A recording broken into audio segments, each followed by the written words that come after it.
तर नमस्कार मंडळी, तुमचं स्वागत आहे बालाजी टूर्स अँड ट्रॅव्हल्सच्या देवदर्शनाच्या ट्रिपसाठी। थेट संध्याकाळी 7:30 वाजता जोगेश्वरून बस पकडली, त्यात आपले काही मित्र मैत्रीण भेटले। देवाचं नाव घेत आम्ही आमच्या प्रवासाची सुरुवात केली। तर रस्त्यामध्ये त्यांचे किट भेटले, त्यामध्ये आपल्याला कॉलगेट, साबण, शॅम्पू आणि मेन म्हणजे ID, जी बालाजी टूर्स अँड ट्रॅव्हल्सची ओळख असते। व रात्री जेवणासाठी उतरून अतिशय सुंदर असं जेवण झाल्यानंतर आम्ही थेट सकाळी 7 वाजता भक्तिनिवासामध्ये पोहोचलो।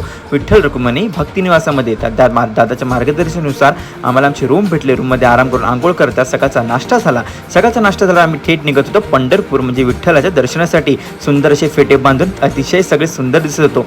मग आम्ही दर्शन घेऊन पुन्हा आपल्या वाटेनुसार पंढरपुराच्या दर्शनासाठी निघालो। तर दर्शन अतिशय सुंदर असं झालं आणि त्यात आपल्याला काही वारी भेटली। मग आम्ही दुपारी जेवणासाठी निघालो। जेवण राजभोग होतात, संध्याकाळी परत परतलो भक्तिनिवासामध्ये आराम करतात। पुन्हा रात्रीचं जेवण आमचा राजभोगच होतं। दुसऱ्या दिवशी सकाळी आम्ही 5 वाजता रविवारी निघालो अक्कलकोट, सिद्धरामेश्वर आणि आई तुळजाभवानीच्या दर्शनासाठी तुळजापूरमध्ये। बसमध्ये खूप मजा मस्ती धमाल करताच त्या दादाने आमच्यासाठी काही सरप्राईज ठेवले होते। सकाळचा नाश्ता हा पाटीलवाड्यामध्ये झाल्यास आम्ही सिद्धरामेश्वराच्या मंदिरासाठी निघालो। इथे मंदिरासाठी दादाने दिलेल्या सुंदर सूचना आणि देवाबद्दल माहिती ही खूप सगळ्यांच्या उपयोगी पडली। त्यानंतर आम्ही अखंड महाराष्ट्राचे कुळस्वामिनी आई तुळजाभवानीच्या दर्शनासाठी गेलो।